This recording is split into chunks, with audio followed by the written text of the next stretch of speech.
Hello, amazing people. I hope you guys are well and blessed. And I want to talk about something, but first thing first, before I talk about it, I want to read a scripture from the book of Ecclesiastes, chapter 3.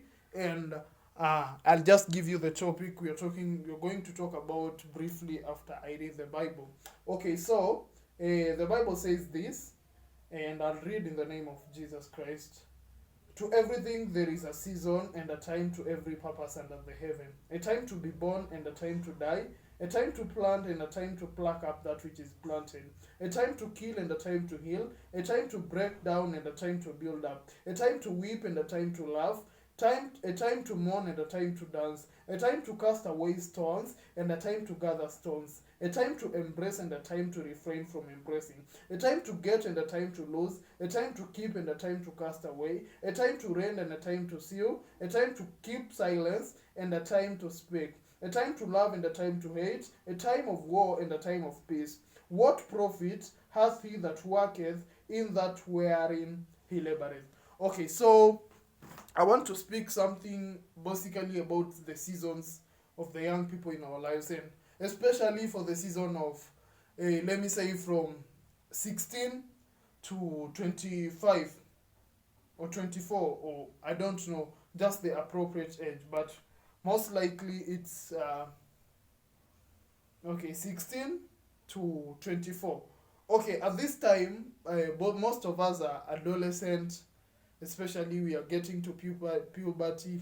Sorry, we are sexually active, and there's all this sexual energy within us that we don't know how to control. And most likely you'll find that we now start trying to we want to try and like explore things. We want to identify our sexuality. We want to know, like, and there's this misleading idea that you should never get into a marriage if you don't have the experience. I don't believe you need sexual experience in marriage. Maybe if you're going to marry someone who has really uh, exhausted all their nerves, it's like you really need to work a lot to turn them on. But if you preserve yourself, you look for someone who has preserved themselves, I believe you guys will enjoy it, because there's an aspect about dopamine, or the idea of the stolen bread, that sex outside the context of marriage, be it fornication or adultery, it always feels thrilling more than the sex in the legal context or in the marriage situation, because there's always a feeling that it will give to you. Anyway, so there's this season of a young person, basically from 16 to 24. So, okay, yes, you have the sexual energy, you're trying to explore, you're trying to understand yourself, as most of this time maybe you didn't have the proper guidance and foundation, and so you are also confused about what you should be doing. And so I want to give you, from my own story, from my own vulnerable situation and story, which I'll share, and maybe I'll now give you the insights of what you should really focus on doing at this season of your life. Okay, so growing up, after high school, after Form 4, there's this period we wait before we get into campus. So at this time, I moved away from home, and I grew up around very strict parents, and they were very firm about Christianity. It's like religion. I couldn't call it spirituality. It was just an art of religion. You praying, going to church, but I didn't really know at God from a personal capacity. And okay, so I go away from my parents. I move out to this place where I'm working, and okay, so I want to explore. I'm like, okay, so I've never really dated a girl, and I want to know how it feels like being in love. And it's weird because okay, I definitely got into a couple of relationships. Not to judge me, but there's a time I had four girlfriends at once, and I was just trying to play them around. Yeah, so I've been there. When I really talk about degeneracy, I've been there. So it's not like I'm considering myself too rushes. This is just a season that everyone gets through, and it's through the enlightenment and the grace of God that you come to realize that you've been focusing on the wrong thing, and you actually just need to shift and propel in a different trajectory. Okay, so I got into relationships. The last relationship ended up in a weird way. So my ex kinda was dating my best friend, and so I turn away from this life and I'm like, okay, so my life has been revolving around being irresponsible and just trying to have fun, like I want to feel like a man, getting all these random girls into my life, and now my friends telling me, hey Sam, Maze, you are dope, like you are a killer, and at some point by then the peer pressure is always distracting us because you want affirmation from your friends, and most likely in the modern era it's very hard for people to affirm you when you're doing the right thing. It's kind of crazy how people just want to clap for you when you're ruining your life, but when you walk away from the people, or you come to your friends and tell them, hey guys, I started going to the gym, I've fixed my relationship with my parents, I've decided to focus on eating clean, I've decided just to focus on self improvement. You see, they give you a weird look, and you're like, okay, so I thought you guys would be happy for me. So, yeah, relationships or friendships also affect a very big facet of our lives. Okay, so I I I get the validation from my friends, then until I realize that I've been played around this relationship, and I thought that I was the one playing that girl. So then, essentially, I decide to, I get into this moment of denial and heartbreak, where I'm blaming the external circumstances as usual. You're blaming your ex for being a bad person.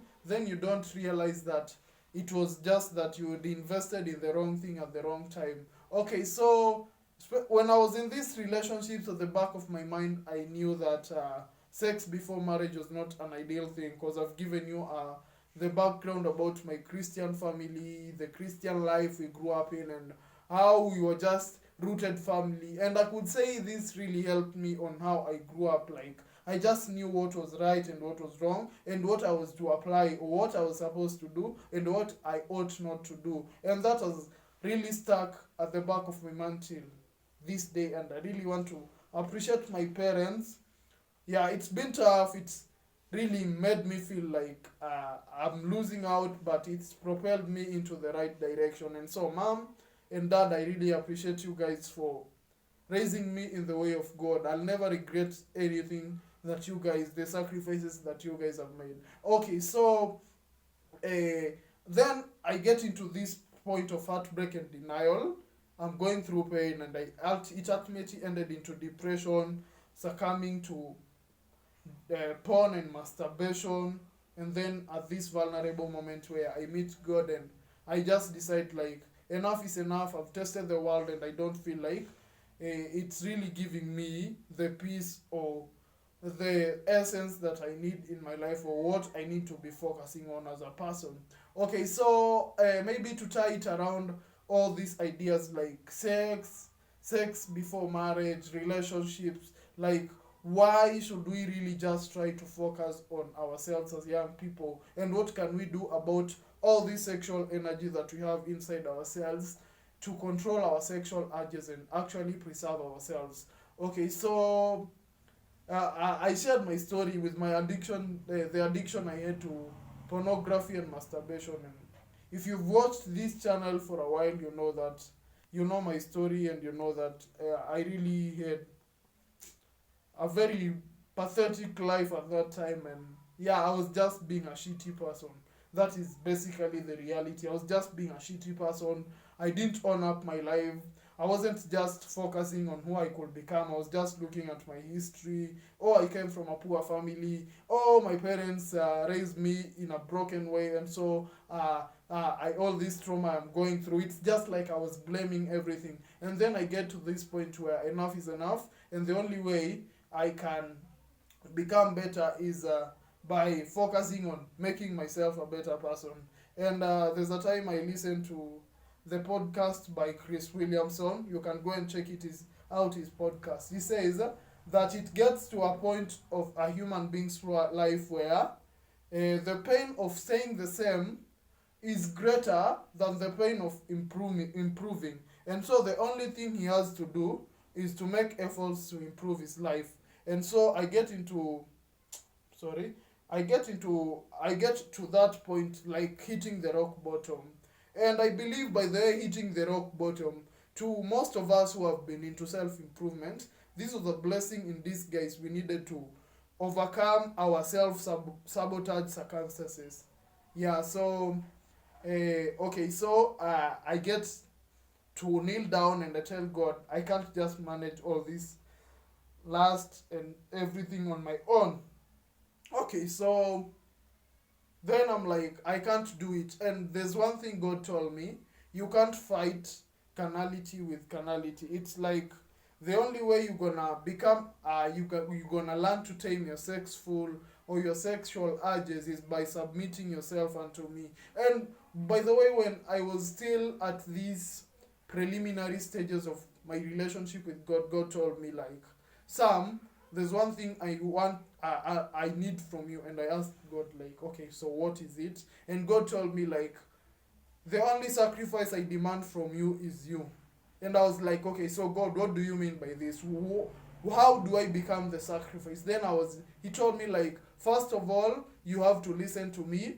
You have to have the fear of the Lord in you. Hearken your ear unto the word of God. And you have to separate yourself from the carnality or the way of the world. And I was like, that is hard, but I believe you lead me. And today, you see how God has been unfolding my life. So, first of all, so the idea about relationships before marriage are just misleading. We've seen so many people lose their lives, so many people aborting their destinies. We've seen so many people getting into toxic relationships. First of all, because they didn't know themselves, they had not healed from the limiting belief systems or the trauma they had, and so they got into relationships just because they needed to feel better when they could have worked on themselves and become better, learn to love themselves, submit their lives to God, heal from their trauma. And as they grow making themselves or working on themselves, they would attract people who have also worked on themselves and become better human beings. So when you rush into relationships when you're still young, most likely you go with a naive mindset. And especially for young women, you find that you go there and you really try to put the person you're dating on a pedestal. So it's like they become your everything, because there is nothing else you're doing with your life apart from being in this relationship. Get me wrong, I'm not the one to demonize relationships. I'll marry a very beautiful feminine woman with traditional and principled values, like principles and values, and this is something I always pray about on a daily basis. And I don't hate women. Women are, I've always said this, we all need women. At the end of the day, women are very important, and no man is superior to a woman, but still we are not equal. So it's like everyone has a role to play in life, in destiny, and in the society. So don't try to compare. It's not aspect about comparison and competition. So just get it clear. Okay, so when you get into a relationship, first of all, you don't know yourself. You don't know what you really love. You don't know. There's a lot you don't know. They say that the human brain, like the frontal, is it called the prefrontal cortex, yeah, matures at the age of 25 years. So that is the only time when most people can make rational decisions, and it's like they really know what they want, in their lives and everything. So an aspect of biology, you don't know what you want, you're really trying to experiment, trial and error. And do you think you have forever, that you'll always go and make mistakes? When people are focusing on building themselves, you are here just trying to live a purpose free life where you just want to feel the thrill in the moments, which is okay. It might look good in the moment, but later on you realize that it's not a life worth pursuing. Because the very weird thing about illicit sex, or it's like when you do it, for example, fornication or the adultery, it's like the idea of the stolen bread. Sex outside marriage, or yeah, sex outside marriage for married couples, or sex before marriage really feels why thrilling compared to sex in a marriage context? Because in this situation, it's just different, and that's why doing bad things will kind of get you being clapped for by your friends. So, because they really want to affirm your stupid monkey mind that you're doing the right thing when you're harming your life. Okay, so, and honestly, we'll struggle with lust, we'll struggle with the lust of the eye. We'll always have this sexual energy within us. So, like, how do we manage this sexual energy? And first of all, I've brought in the aspect of divine help, because you can't fight the flesh with the flesh. So you need to kneel down and be vulnerable with God and tell him that there's no way. Okay, so I said we'll need divine spiritual help. So make sure you better, like, you kind of invest into your spiritual life, like have a prayer life, read the Bible or the Quran. Make sure you have time with God. It's like it really works to help you control your sexual urges. I remember there was this time I was I was horny actually, and I was like, okay, I don't know, cause I didn't know what to do. Then I took my Bible, I placed it on my chest. I was like, and then I played this song. It's called Total Submission by Ebuka Songs, and I was like, I can't. So I just knelt down and I told God, like, in this moment I don't know what to do, but help me control my urges so that I won't do something stupid. Okay, so don't try to deny the urges when they come. Just control them.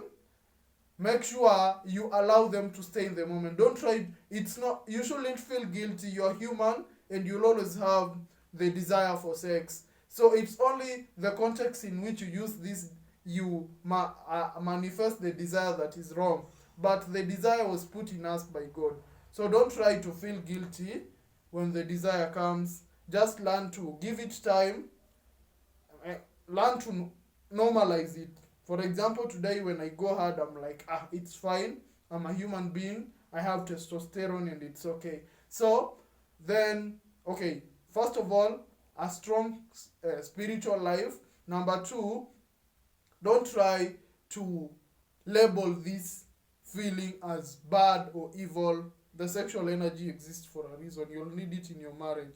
Then number three is find something meaningful to do with your life. Most of us don't have anything to do with our lives. It's either you are on social media, you are gossiping, you don't even have time to work out, you don't have time to interact with people in the outside life.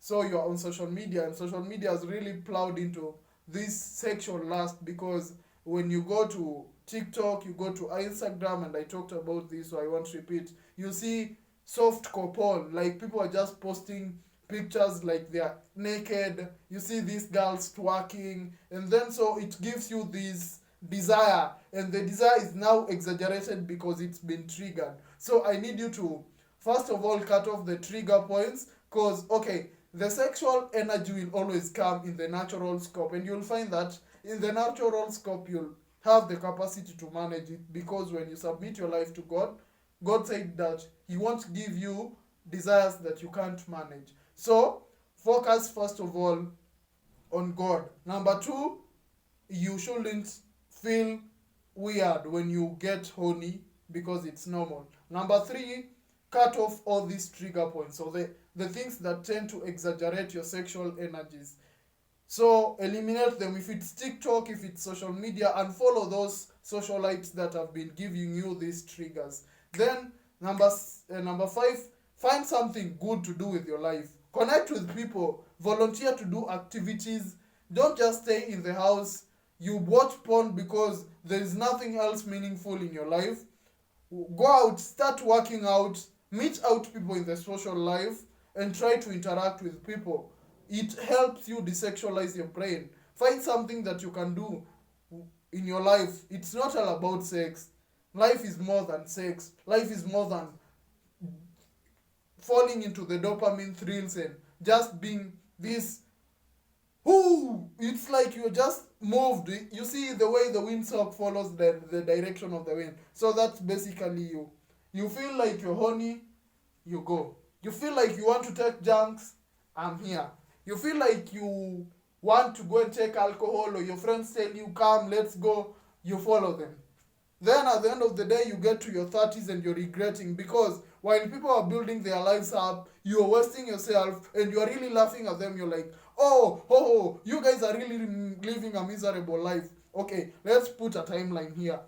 Let me, who you consider wasting my life, and you put a timer.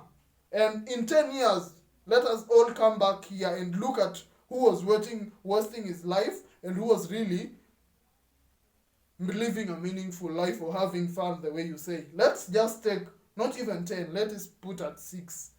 We'll come back and look at it. So, I've told you about this. The things you need to cut off, the triggers. You don't need to be in a relationship, honestly, at this stage of your life. If you are from 16 to 22 or 24, you need to focus on working on yourself. Heal from the trauma, work on your personal relationship with God, work on your financial skills, like try to learn how you can manage money, how you can earn more income, try to understand yourself better, try to connect with yourself, like find your purpose in God, engage with meaningful people, and you'll attract better people. So I don't like when I see young people just falling into the pleasures of the moment. It's like you don't have the capacity to control your urges. Please learn to control them. God has given you the capacity to do that.